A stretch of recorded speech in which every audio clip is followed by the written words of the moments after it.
Thank you, French. Much shalom, greetings to you all. I hope you're all well and happy and healthy. Now, I don't know about you, but I think it's amazing that it's the beginning of August already. Now, some people are actually beginning to think about the high holy days because they're just around the corner. But it's a lot longer a corner this year. They're in October, not September. So, instead of a month, you still got 2 months to go. But another clue that they're coming is where we are in our journey through the wilderness. And let us say some prayers for those of you who have been journeying through the wilderness. Alex and Tony, Leora and Cassie, Jacob and any others of you who need light, who need healing, who need help, who need the goodwill and love of community. Mi Sheberach Avotenu Makor HaBracha Limotenu. May the source of strength, who blessed the ones before us, help us find the courage to make our lives a blessing. The renewal of body, the renewal of spirit, and let us say, Amen. Mi Sheberach, let us all have our spirits renewed. Well, this week, my friends, we say goodbye to Numbers, and that's a signal that we are near the end of our biblical year. One book to go. And it too is a strange one. And friends, for many, this Parsha does not belong here. It belongs somewhere, but it makes a very untidy ending to a book about wandering and about the wilderness. Don't forget, the name of this book in Hebrew is not Numbers, but is Bamidbar Wilderness. And as we read this 42nd reading, Matot Maseh, a double Parsha about the tribes and about the journey. And there is fascinating stuff about both, especially a few geography hounds who want a recap of everywhere the people have been in these last 40 years. We read about a woman's vows, although they are prefaced by a statement about men's vows. And both of these are actually demonstrative of a brilliant observation and lesson. And even though God settled the question of a woman's right to inherit in the last Parsha, this Parsha ends with a further discussion about it, with a slightly different result. One that has had people questioning certain practices for a very long time. This tribal identification goes by the father, not the mother. And with it, religious practice and observance, and this may be biblical, but it has not been halakhic. Until recently, of course, in certain branches of Judaism, and in some ways, leads to the same statement being made about a completely opposite view that we heard earlier. When we are told in Numbers 36:5, the children of Joseph speak right. Well, how interesting. The daughters of Zelophehad and the sons of Joseph get the same answer in the exact same words for conflicting questions. Well, who is right? Do you think perhaps this is the Torah's way of telling us that in a conflict between two legitimate positions, we have to actually rely on human judgment on questions of new consequences of laws? And this, of course, requires turning to those who have been, in the forefront of both learning and wisdom. Now, is this not part of the living law and our command that it be evaluated in every generation? Because things change. I've been walking 40 miles of bad road. If the Bible is right, the world will explode. Trying to get as far away from myself as I can. Some things are too hard to touch. The human mind can only stand so much. You can't win with a losing hand. Well, we read a lot more about the Midian war we were told about. Numbers 31:2. God gives instructions to Moses. Get revenge for the children of Israel from the Midianites. After that, you'll be gathered to your people. Okay, kill and then die. Now, it still makes no sense since Moses' family was Midianite and monotheistic, who we never actually read about causing harm, and his approach to them is shocking, simply shocking. He gets upset because the people do not kill everyone, and he sends them back to finish the job. They are instructed to only leave girls who are still virgin. It's an amazing thing to read, my friends. It goes against the grain of everything we have been inculcated with. It too does not fit, not with who we are, not with human decency either. Now, we read about the proposed land distribution and the brilliant idea of the sanctuary city to ensure vengeance killing does not take place. Now, all of this could have been part of a legal code or added later, as can so often occur. And of course, we get this incredible reiteration of the journey of the people, but it too is different. Friends, there are some who view the 5 books of Moses differently than how we read them. It's a story beginning with the ordering of the cosmos and the development of man, his search for freedom, and his journey to get there. So Genesis, Exodus, and Numbers become the story, perhaps of man's soul, its rise, its fall, its journey of seeking to rise again. And to that is added the priestly book of laws, not the civil laws, but the ritual, spiritual laws of Leviticus. And then the book of discourses, Deuteronomy, which we will talk about next time, Moses' farewell address. But, as my good friend Yaakov noted, it is a story without an ending.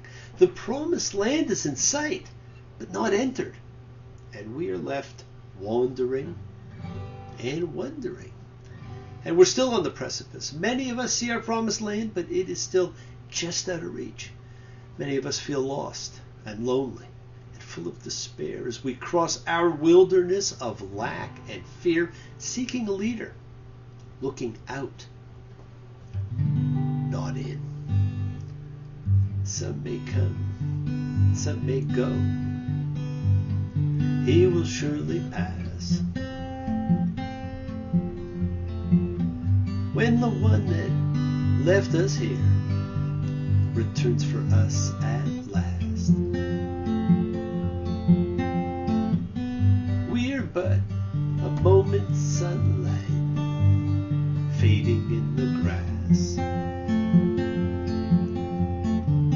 Come on, people now, smile on your brother. Everybody get together, try to love one another right now. Now, I said there was a fascinating lesson about vows in this book. It is an order. Keep your word. Numbers 33. A man who will make a vow to the Lord or has sworn an oath to make a restriction on himself shall not desecrate his word. He shall do it according to everything that comes out of his mouth. According to all that issues from his mouth, he shall do. Now, everyone should take that to heart. If you do everything you say, you will be congruent and attain consciousness. You may think more carefully about what you say and what you promise, and as you will see later, you will pollute the earth less. You see, at the end of the parsha, God takes us back to the very beginning of Genesis when he says in Numbers 35:33, you shall not pollute the land in which you are, because blood, it will pollute the land. Blood pollutes the land. Now, it too was the same thing said at the Cain and Abel incident. The land cried out. And this reminds us of one of the most important lessons of all. Human violence and corruption have consequences not only for the immediate victims and not even only for other humans, but for the condition of the earth and nature. Just take a look around. Blood wrongfully shed polluted the land and generated a kind of poisonous myosin. Tell the truth. Uphold your word. Wreak no damage. Live in peace and in glory. This whole book is really about living life that way, with a lot of stories, laws, and filler thrown in. with a whole bunch of why is that there? And as you see, this final parsha has more than enough of that. Numbers 31:8. They killed Balaam. Well, this is a shock. Balaam has been pictured as a prophet who faithfully pronounces God's words, who blesses Israel, and therefore offends the Moabite king who hires him. Why is he killed? The ambiguity prods us to imagine possibilities and conceive connections, just like we did with Esau. Now, one possibility is that he gives the advice to the Moabites and Midianites, thinking it will do them no good since he himself has prophesied God's words, promising a bright future for Israel. Another is that he himself has no affection for Israel. He pronounces blessings for them because he's a true prophet and faithfully says what he is told to say. But he still acts on his own to injure them. These are mere speculations. Now, once again, the text only lets us know that human motives are complicated, my friends. And so perhaps we should be careful in judging and admiring people whom we think by their words to be great benefactors of humankind. Why can't it be easy? Why do we have to keep thinking? And as I said for you geography hounds, we have repeated the journey, the 40-year journey. Read chapter 33. It's not that big. It's only 49 little sentences. Now, such itineraries were a set literary form in the ancient Near East, with Mesopotamian examples very similar in form to this chapter, going back to early in the second millennium before the Common Era. But there are some important episodes with their place names that do not appear in this itinerary. Even surprisingly, the central stop at Mount Sinai, where they waited over a year and where the Great Epiphany took place, is not actually mentioned.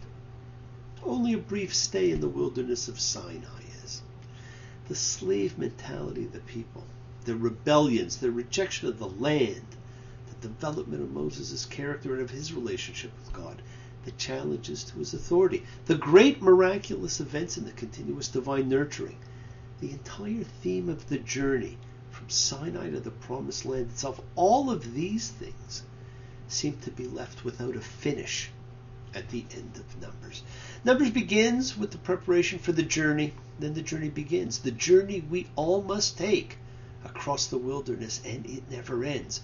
We are instead given constant reminders that the people have and hold on to a slave mentality. They've shown themselves to be not only fearful and ungrateful, but unprepared for the responsibilities that go with being free. Are you fighting for your freedom, my friends? Do you still exhibit a slave mentality? Have you learned to be congruent? Have you crossed over the rainbow to your promised land? The world is sacred.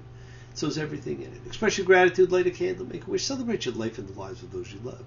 Share your feelings with them, live free, be free, honor your freedom. Be well, be happy, be blessed. Share and honor the light and all who live in the light and continue to shine. Continue to send everybody you know goodwill and love. Pray for peace and freedom for everyone, an end to terror and hatred. Remember, friends, we are a community. We learn together, we celebrate each other, we love each other. We share this ride together, men and women equally. Let us send out love, not fear. Send out peace, harmony, good healing to all who need it. And please do. Learn to forgive and learn to love. Open your hearts. Honor the relationships of your life. Tell those you love that you love them.